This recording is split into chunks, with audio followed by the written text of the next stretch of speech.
Good morning, good afternoon, good evening, ladies and gentlemen, wherever you may be in the world, and welcome to Thoughtful Nuggets and Pearls on Gift of Healing TV.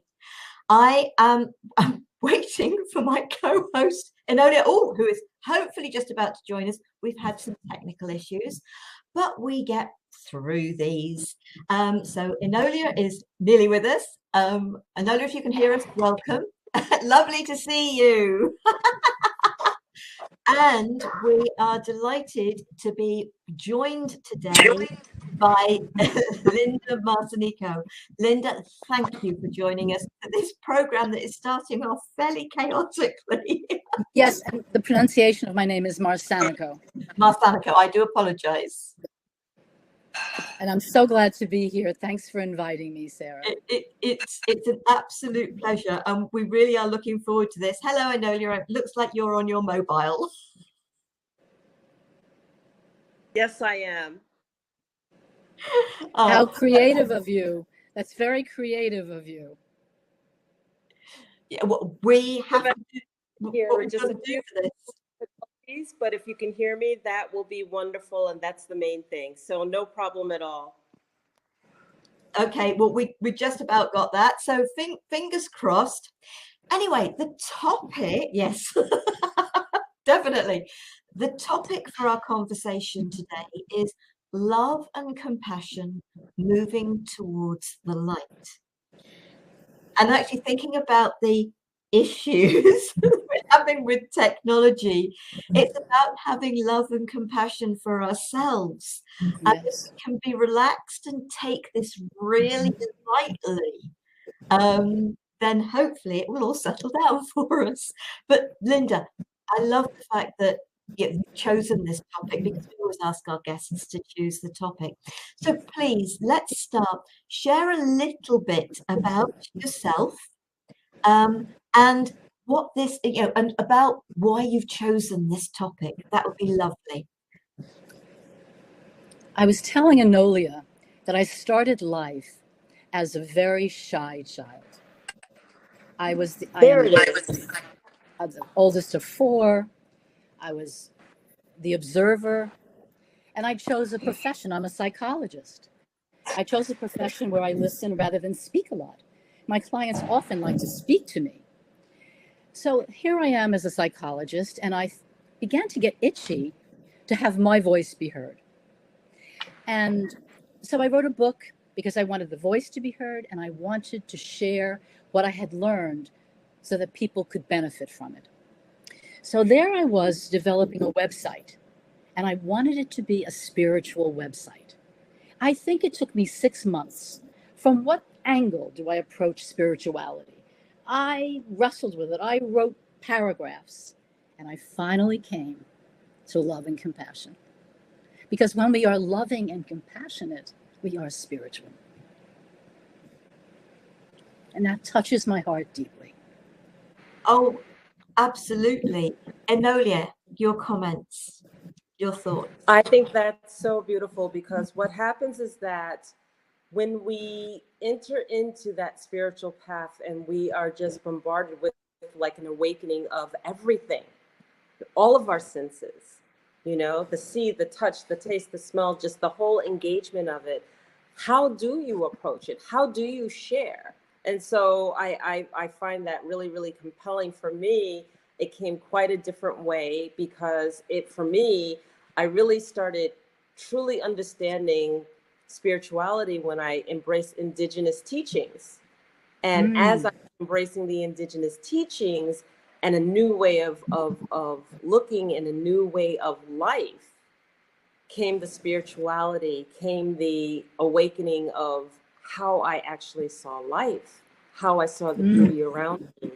And yes, so it's very, very personal. Yes. And it's very, very individual. But it's beautiful when it takes place. I have a question, Enolia. Yes. When you went into the indigenous teaching and found your spirituality, did it have something to do with our being all connected and connected with nature and connected with Creator? Absolutely. Absolutely. And what awakening it was. I went into the indigenous teachings very, very arrogantly. Okay. I went in with a very corporate looking like, take what I need, assume the position and the role, if I want it, go after what you need, and their way and the indigenous way was totally opposite. You ask permission for everything. You take in the beauty around you, slow down, take a breath. There is no competition. You circle. Everything that I've been taught didn't work.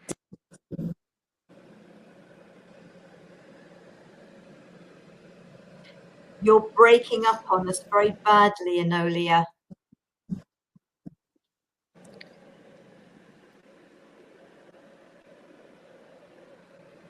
We can't hear you at all, precious one.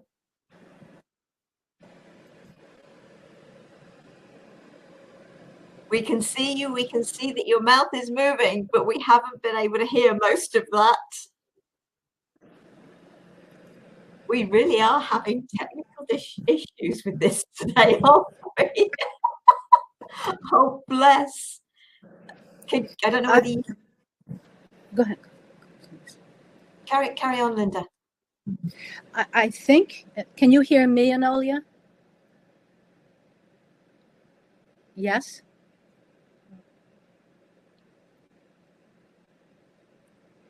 Because I was thinking when she said that everything she knew didn't work anymore. It's like that crisis of who am I? Where do I want to move to? How can I be spiritual? I remember being in a spiritual group, and I joined, and people were talking about things I had no idea about. It was like Greek or Chinese. And so I had to catch up. I read and wanted to learn. I was very thirsty. But it's a jumping off point of challenge. Oh, it really is, isn't it? For me, it's what I referred to as being my wake-up call. Sort of what happened to me sort of got me out of that being that people pleaser and not having any sense of self at all. And that starts. And having been raised, hopefully we've now got it back, having been raised as a Catholic, and so many people that I've spoken to have been raised as Catholics. But then it's realizing what did it for me. It's reading Conversations with God, Neil Donald Walsh, because it was just like, it was almost as if I felt I was being given permission to listen to that gut instinct. Some of the things that I've read, and I knew the answer deep inside me. And as I read it, it resonated so much. And so it's about all of us coming to it in our own time, in our own individual way. And that's what's important. Enolia, can we hear you now? I can hear you clearly. I don't know that you can see me, but I can hear you and I can see you. We can see you and we just heard you. Okay. So would you like to continue with what you were saying, because we didn't catch most of it? Okay, so what I was saying is that the indigenous community embraced me no matter how abrasive and what context I came in. And they met me where I was at, and they showed me compassionate leadership, and they showed me compassion in showing me a different way. And I embraced it so fully. And I was so thrilled to be showed a new way, a different way. And that way was that all things have energy and all things have a reality. So what happens is that you don't just take things because you feel entitled. You ask permission for everything. And how you look at the beauty in the world and how we treat everything with compassion. And this resonated with me so fully, so fully. that it needed to be my way of life.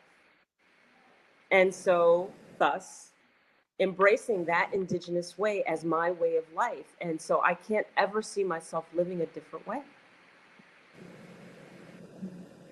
Yeah.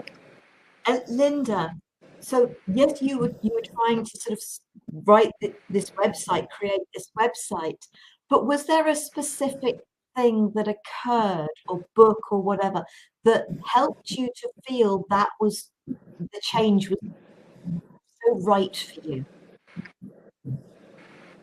I think it was a process for me over years. I had been part of a spiritual group where I didn't know what people were talking about. And I learned from the leader of the group to take in wisdom from so many different disciplines.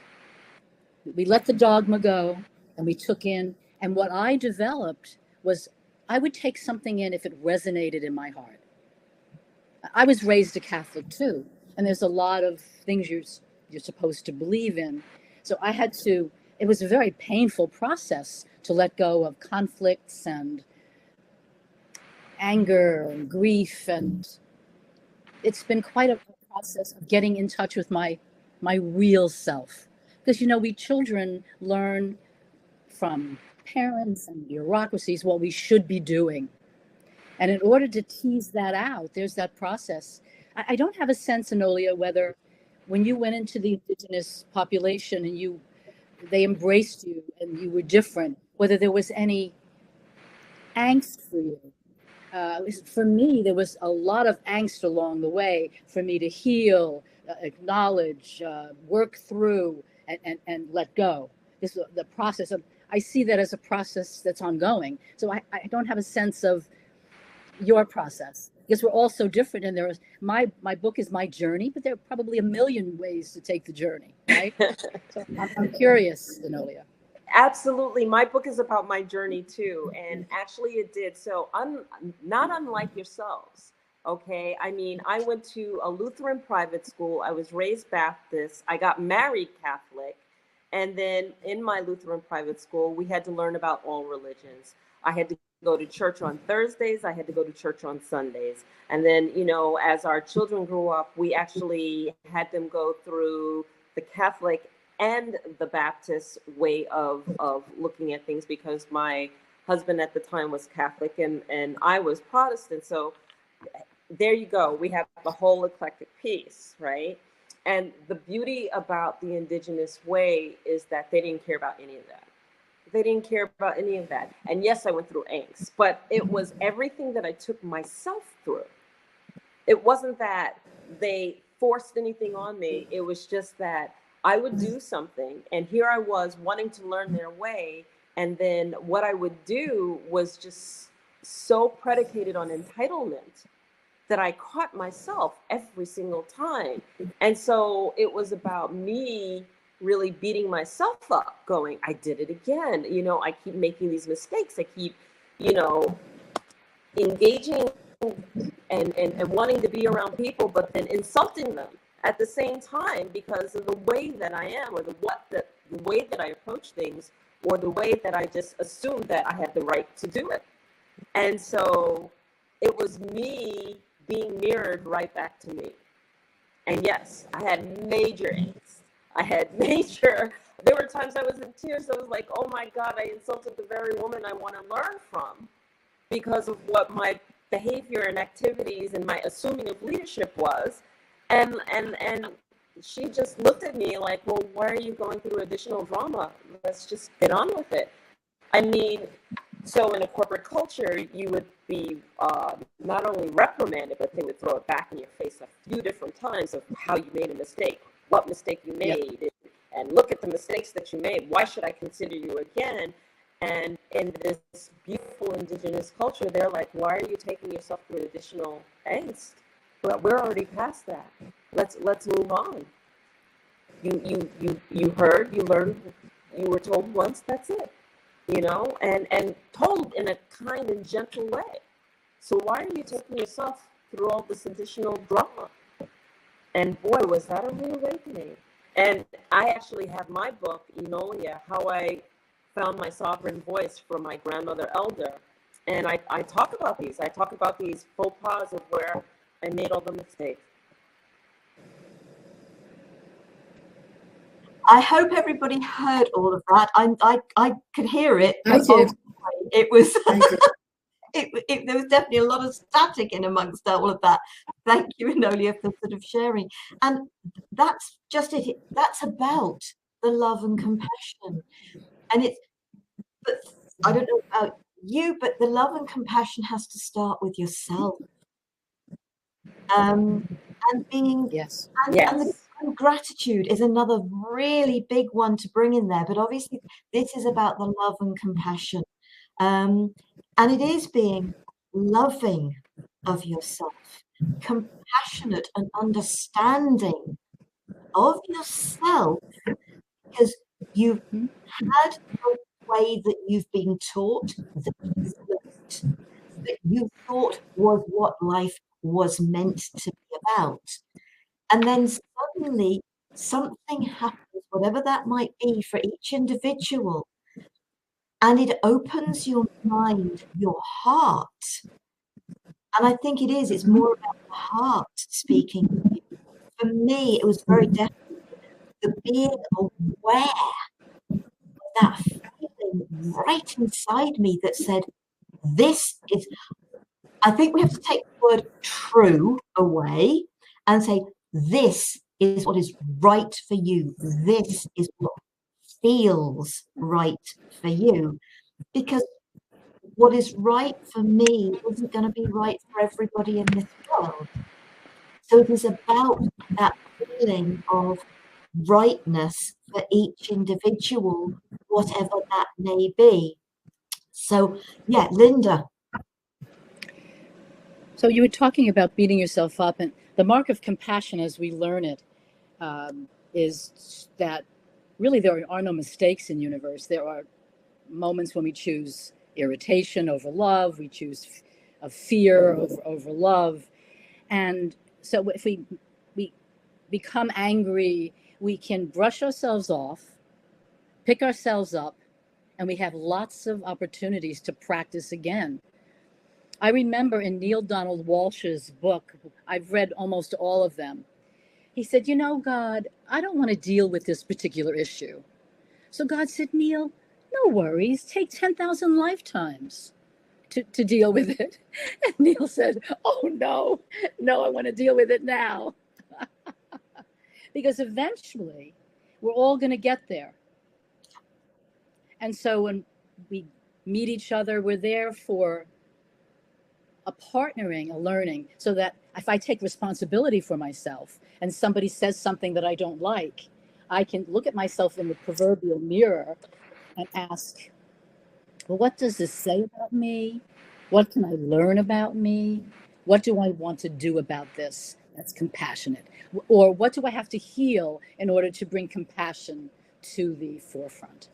And we get, as I said, we're partnered. Universe is going to send us lots of opportunities, not to punish us, but so that we get it right. We want to get it. We want to learn what we need to do to become loving and compassionate, because our true nature is love. Of course, in spiritual terms, love is all there is, but we live in third dimension. We have an ego, and the ego has the negative emotions subsumed under fear. And these negative emotions need to be dealt with because they get in the way of our hearing the subtle voice of Creator. They get in the way of being in the moment. So we can heal that. There are ways to do that through journaling, through using Elizabeth Kubler-Ross's wonderful stages of grief, speaking to uplifting friends, seeing a counselor. We can do that so that we get into the present moment. And when we do that, we're healing ourselves, and our light becomes lighter and brighter. And a good life, when I say good, a compassionate life is an inspiration to others. Enolia, I don't know how much of that you heard, but please join in. I heard a great deal of it. And I actually want to ask Linda a couple of questions too, because when I think about love, right? Love to me is so multidimensional. How we love, when we connect at a place of love, you know, whether we're connecting out of a place of love on the human level or etheric level. And when I say that, because, you know, like even taking a relationship, how you engage with that person in the relationship, wisdom to wisdom, heart to heart, understanding to understanding, you know, compassion to compassion. But then there's those levels that we don't see, the sacred space of the heart that we don't see. You know, when you know that your loved one is suffering or in pain and you just feel the pain and you're not anywhere connected with them or in the physical, but you know that something's going on. You know, that love between a mother and a child, because that cord is just so strong. You don't necessarily have to see them, feel them, taste them, touch them, whatever, you know, the physical senses to know that something is wrong, something's off, something doesn't feel right. That love that connects between a person and a partner, that when they've passed away and you know that something has changed, shifted.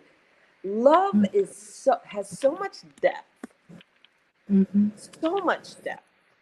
And I guess I Go would ahead. pose back to you, where and how was your discovery of love at its deepest level? When did I discover it? Yeah. You know, I think, Enolia, that I'm continuing to discover it. You know, because I thought today before I thought, how would I define love? I don't know how to define love. It's Right. we have words, and the feeling is much greater. And of course, we're multidimensional. We're in multi places. Um, so when I think of love, I think of bliss. I think of caring. I think of giving. I think of love as a very high vibration. Love is something we can't live without. Had you remembered the study in England during World War II? Little infants, because their mothers were at war, were cared for by nurses, and Yes. they went around and around, and they missed on the periphery some of these infants, and the infants died. So we cannot live without love. Mystics write about it, dreamers, poets, but to define it is. So I want to say something else about love. I want to say, but I don't know whether you want to say something about what I've said. So I wanted to talk to you about a blog that I wrote, but I don't want to. I want to allow for some conversation. Go ahead. Carry on. Okay. So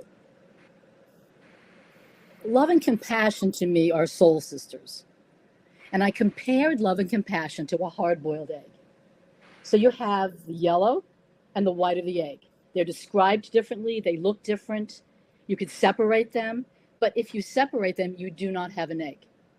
So I think of love and compassion being residing in the heart, and that it's extremely powerful. Then that was one blog. These things come to me as I'm writing. All You Need Is Love. All You Need Is Love by the Beatles. Very simple. Yes. All you need is love. Now, in looking at the music, it's very complex. There's Bach, there's the French national anthem, there are famous rock stars on guitars, discordant notes. And I thought, to me, my interpretation is that it shows the complexity behind the simplicity of all you need is love. We don't just jump into love. We've got to shed what doesn't serve us anymore. We've got to acknowledge what is having integrity for us. We need to do a lot of work, is what I want to say. So it sounds simple, but it's, as the music in that song,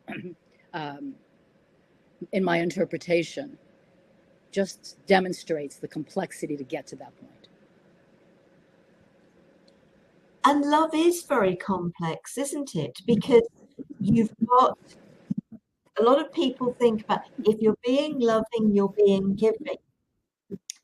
But it's also about giving other people space It is not about constantly being there doing for others, because the kindest thing we can do at times is to say no, and to actually, from a place of love, remove ourselves almost to a certain degree to allow them their growth. So love isn't all about the doing and the being there. It's being there in a different way.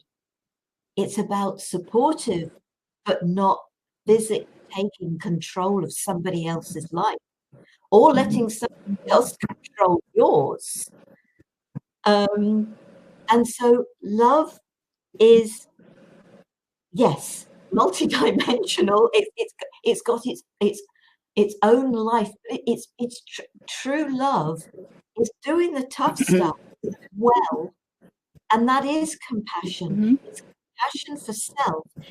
For me, I think if you can truly love yourself, have compassion for yourself, trust yourself, believe in yourself, you can really support others to do the same. It's not about, oh, you don't love me because you won't do this for me. Because actually, maybe the love you're giving at that point in time is the greatest possible love you can give. And so for me, it's important that, how do you describe love? How do you explain love? How do you say what somebody's doing is loving or not? You know what? It depends on whether you're on the receiving end of something that doesn't feel like love. But you actually are being very much loved. And that comes with the end of relationships, the leaving of jobs to a certain degree, when it's about being true to yourself and realizing and understanding that the truth of self is actually totally honoring others. So, Enolia, thoughts, and we'll come back to Linda in a sec. I do thought about what you said, and I characterize. Enolia, I'm not sure what's happening. You were saying. Sorry to interrupt you, but there was a horrible noise, and you are breaking up really badly. Okay, can you hear me? No, I'm talking very, very. No, there's some real static type sound coming in, isn't? I don't think that's what you're hearing, Linda.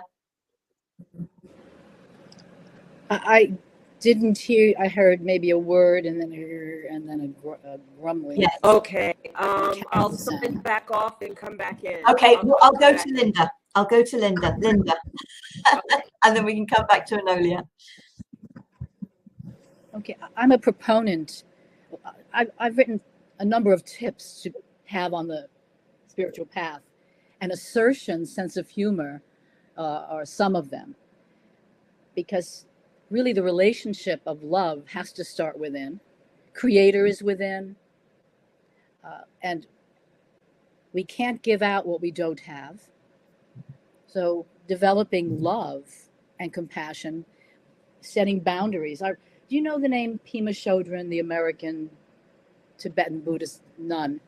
She, I think it was she wrote in a book that a very wonderful Buddhist priest allowed people to come into his house.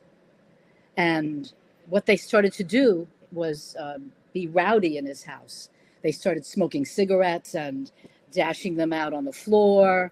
And in order to show self-love, he had to ask them to leave. So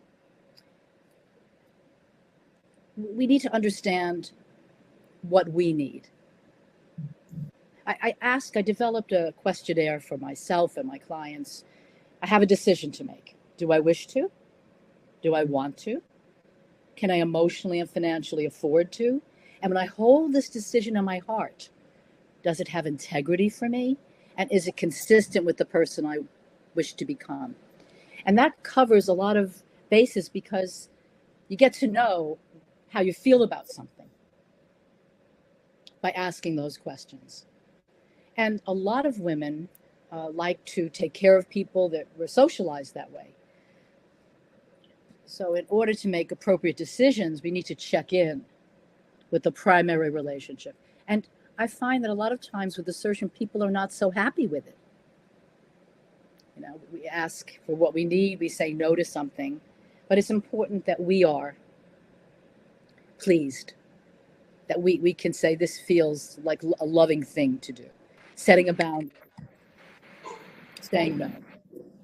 And boundaries really are important for all of us. What is it they say? We teach people how to treat us by what we accept and we don't accept. And that is about loving ourselves, but also having a great amount of love for the others as well. Enolia, let's see if we can hear you.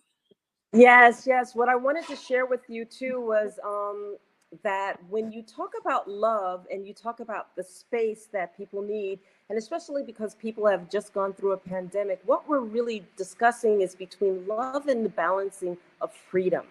Okay. And I love this topic because I had just finished reading an article that was written by Dr. Robert Gilbert, who talks about love and freedom and the balancing of it. Because what happens is that we need love.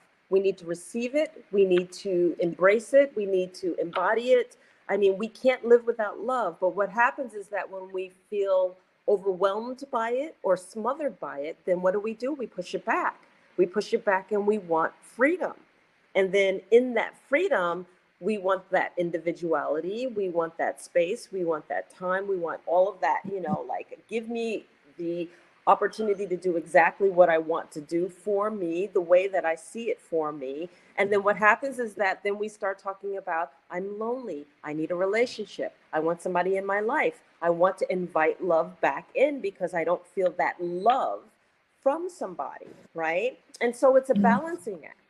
And what happened is that, you know, I was reading this article by Dr. Robert Gilbert, and the fact that post-pandemic, you know, we're seeing a lot of divorces taking place because people were feeling overwhelmed. They didn't have that space, that freedom, the ability to walk, the ability to go and do and feel that they could go and do of their own accord. And the love is there. The love is there. But the balancing between the freedom with that love wasn't. And so, you know, we need to be able to balance those two key components within our lives so that we can maintain that relationship.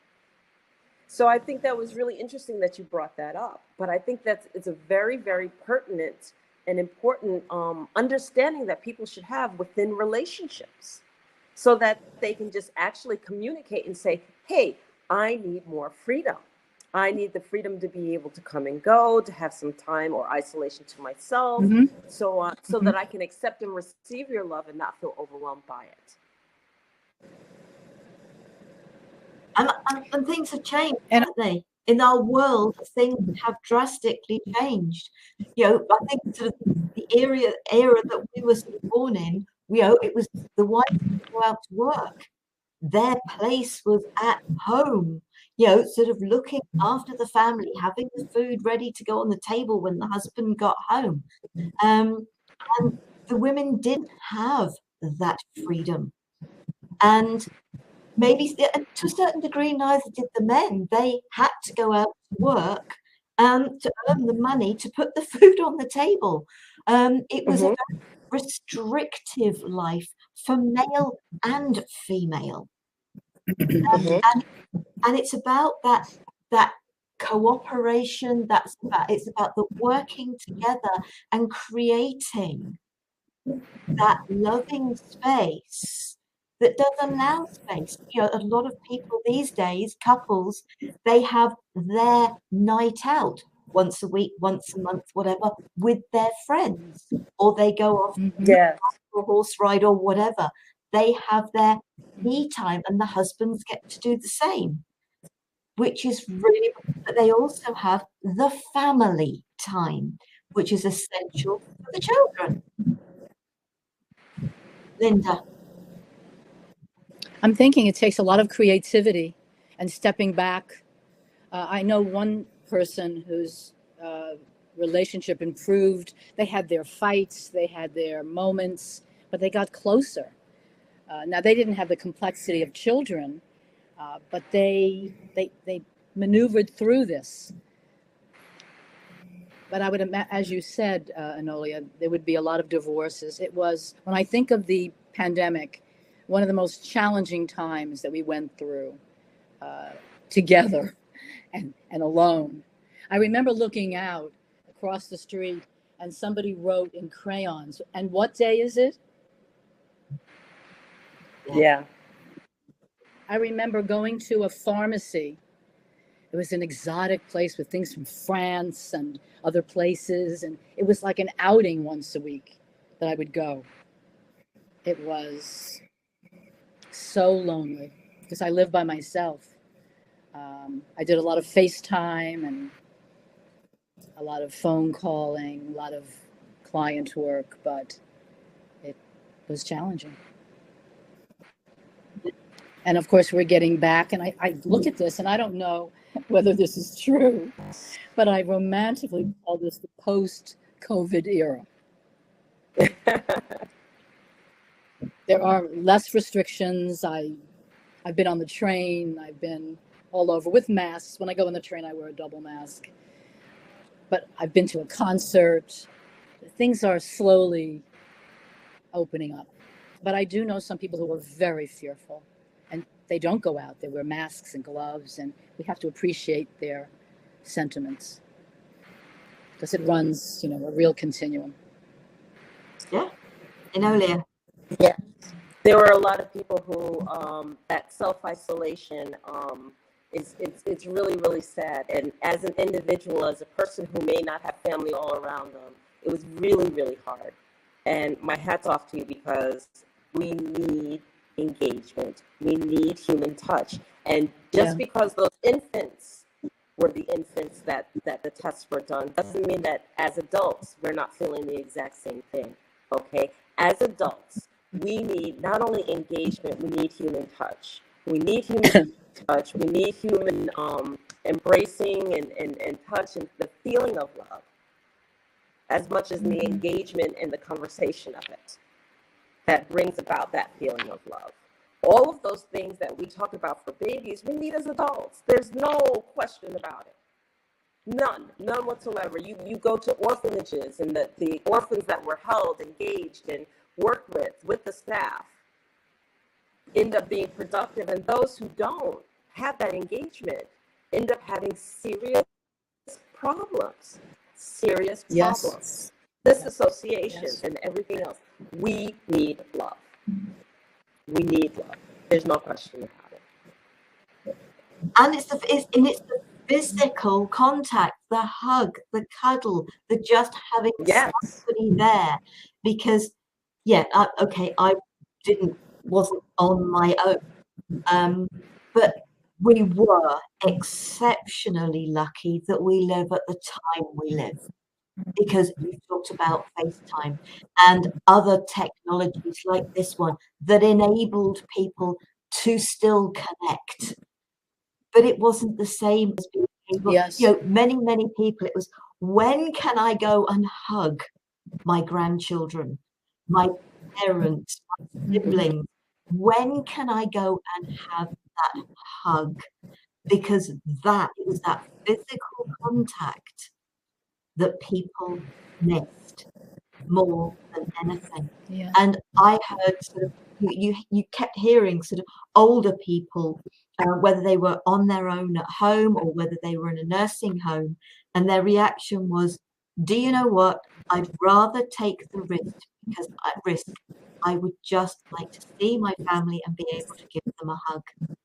And as much as I know families didn't want to lose their older generation or anybody else come to that, but some of those older folks' reaction was, it's just not worth being alive with it being the way it is. And I hear you. and they lost, and they really felt they lost out and missed out. And I get that. I really do. Yes. So I don't know if a lot of people talk about the need for love. I guess people do, but I don't, in everyday dealings, I don't really hear people talking about it. I might talk about it with my clients. We're talking about it now. It's an important, an essential aspect of who we are, because I think we are love. So we need to maintain that level, that sensibility. Enolia. And Linda, I love the way that you talk about love and compassion, because if we're going to talk about the pandemic and we're going to talk about love, then we're going to also have to talk about fear. And what happens is that, as you talked about love and compassion being like the egg yolk and the white connected together, one doesn't work without the other. A lot of people have replaced that white part of that egg with fear and love. I love you, but I fear that you might have this. I love you, but, and I love you, but, you know, I can't have you come over. I can't have you touch me. I can't have you hug me. I can't have you this. I love you, but I don't want my grandchildren here because you decided this or you decided that, blah, blah, blah, blah, blah. And what I think needs to be really, really clear here is that we need to start putting the compassion back in the place of that fear. We need to start letting go of that fear. That this fear is the first time I've ever seen fear come between the family unit, the family relationships, the closeness of the humanality that we are as people. We've got those strange sounds again, Enolia. Okay. I think you get the gist of what I'm saying. But Yeah. Did you want to comment, Alinda? I want to say something about fear. Spiritually, it's love versus fear. Psychologists write all the different feelings that we have, that they write books about it. But basically, it's love and fear. And the pandemic has raised people's fears. You have a microbe, and it could be anywhere. And so if we don't deal with fear, it grows. If we don't work to bring some light onto the topic, it grows. And if you keep going to the end, you would get to somebody who doesn't leave the house at all, which we had during the pandemic, forced staying in the house. So, I mean, some of my clients were afraid to go back to their office to work because it brought out fears. Can I do it? So I'm a proponent of dealing with fear, of choosing love over fear. If I'm afraid, then I know, here's the work. Here's the work for me. Now, I don't mean don't be cautious. We need to have caution. But if it's crippling fear, then I need to look at that. Yeah, for me, I suppose, I've done this for years. I've actually been on what I call a bad news diet. I don't listen to the news. I don't read newspapers. I get to know what is going on without doing all of that. And therefore, I am not getting 24/7 the bombardment that I know is going on throughout the pandemic. And it's still to a certain degree happening today, and happens with the news all of the time.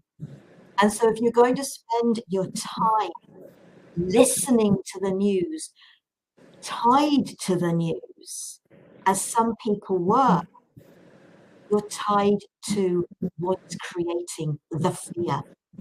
Oh, and in our, go, please.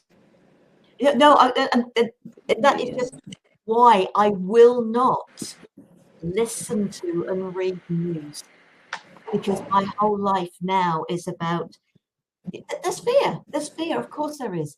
But you know what? If I don't have it coming at me, bombarding me the whole time, I can actually live from that place of love, compassion, understanding, but of being relaxed.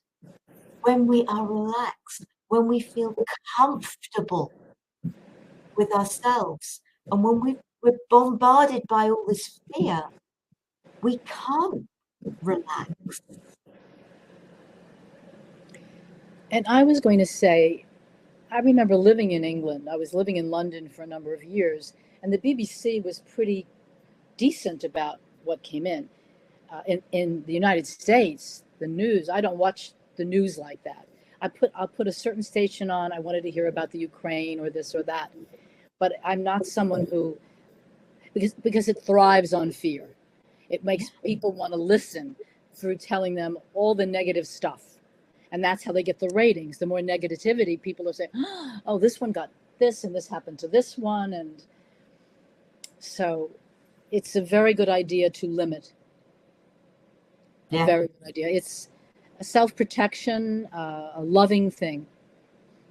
Yeah. Absolutely. Let's see if we've got Enolia.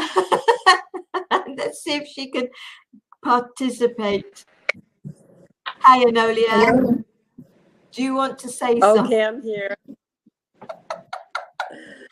Oh my goodness.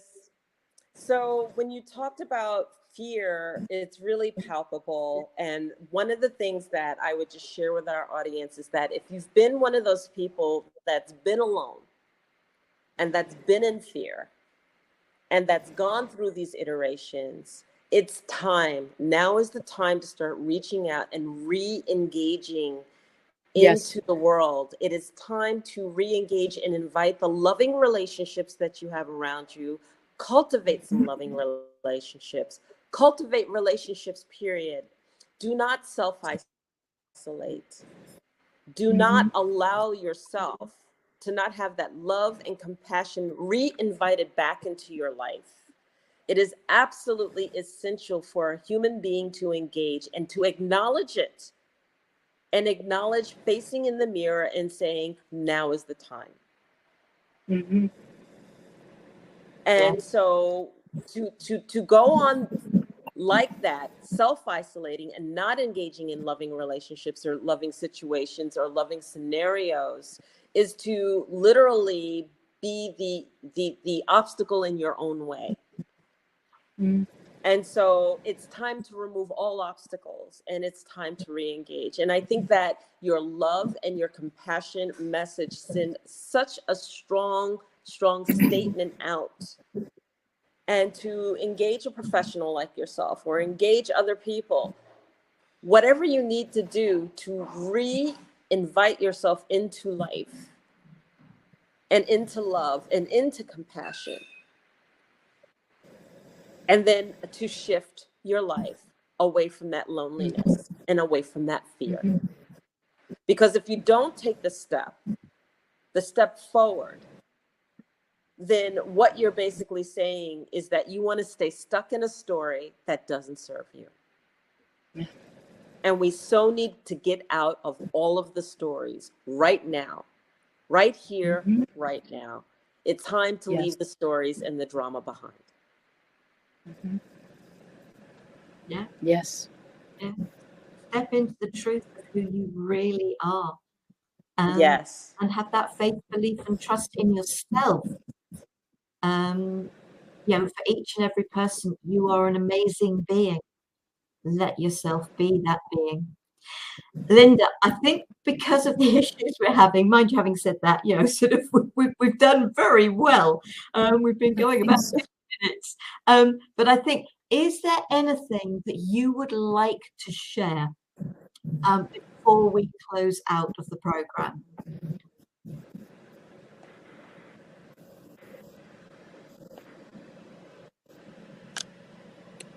I want to say that love and compassion are there for us as a barometer. So if somebody's doing 40 miles an hour in a fast lane and I want to get past them, I can either honk, curse, or I can sit back and maybe flick my lights or maybe change lanes and be compassionate. There are so many opportunities to be compassionate. Universe is going to put us in so many situations because we're basically love, and they're helping. And we make the decision. And it's without judgment. I want to say there are no judgments. I have to say, a couple of years ago, I was at a dinner party, and one of the hosts, one of the people there, blocked me in with his statement about an issue. He wasn't looking at my nuances.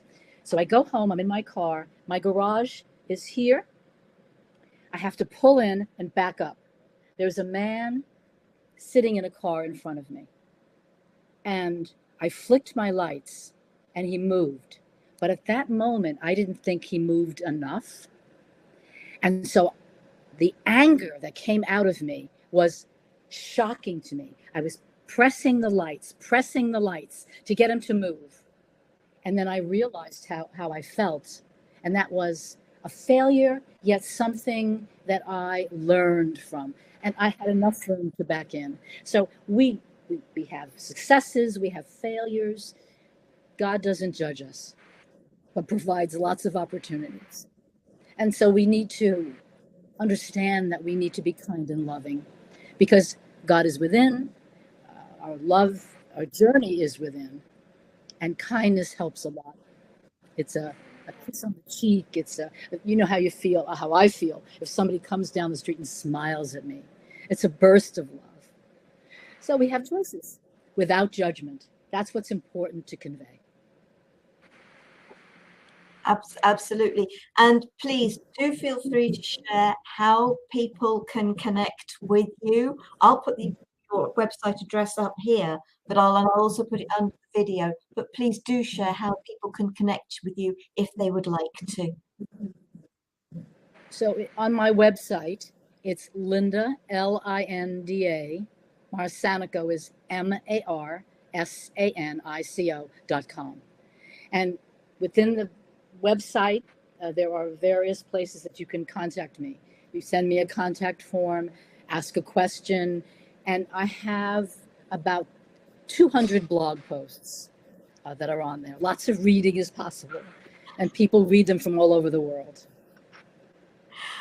Linda, thank you so much. I will put the information for both myself and Enolia as well. So please, if you would like to learn more about what we do, it's important that it's there for you. There's a lot of information on our website. You don't even have to contact us. There's I'm sure there's a load of stuff free from all of us. There's certainly, as I know from me, you said about your blogs. Absolutely. Yeah, absolutely. Enolia, I don't know whether you want to try, because obviously we're actually going to be back with today's conversation again next week. So, which is a change because I know Enolia couldn't be with us the following week. And it's your guest, Enolia. So do you want to see if you can share about next week's program? Why don't you go ahead, Sara Jane, because it's just been off and on so much. I don't want to be in mid and cut out. So go ahead, just do it for us. Okay, so next week we have another today's conversation, and our guest is Infinity Anahata Love. I hope I'm saying that right. And we're going to be talking about letting go. That's correct. Good. Letting go of the past. So I hope that folks will join us for that. I am very grateful to you, Linda, for joining us today. There's a part of me that is obviously very disappointed that the technology has been the way it has been, but on the other hand, showing lots of love for it because we've still been able to do the program even with a few glitches. Yes. Linda, thank you so much for your insight and your wisdom and your conversation. It was really, really powerful. And I hope the audience will take the time to reach out to you because Linda comes with so much depth and love and knowledge and compassion. And I just feel so truly inspired by you. So thank you. Thank you for coming on today's conversation.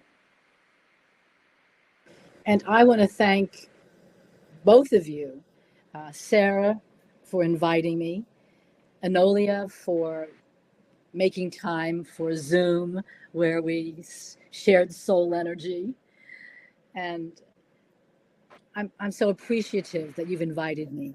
And I think you were very courageous today, Enolia, coming back in and out with a smile on your face. I think that takes a lot of courage. We've learned we've got to do things like that, haven't we, Enolia? You. It happens sometimes. I didn't hear you. Thank you for bearing with me. Oh, I just said before the show, I couldn't find the link. link. For bearing with me. Yes. Sorry, Enolia, did you say something? I said thank you. Thank you so much. Thank you. And Linda, did you say something? I think you spoke at the same time. Well, I want to say that the both of you have such love in your hearts, and you give so much, and that inspires me. So I thank you very much, Sara, for you reaching out and to know you, Enolia, to know the both of you, that you're generous with your time and you embody love. You pay it forward. That's what we do. We give, right? We give. And that life is an inspiration to others. Thank you so very much.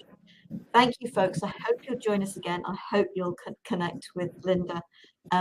We will be back again, hopefully less problems with the technology.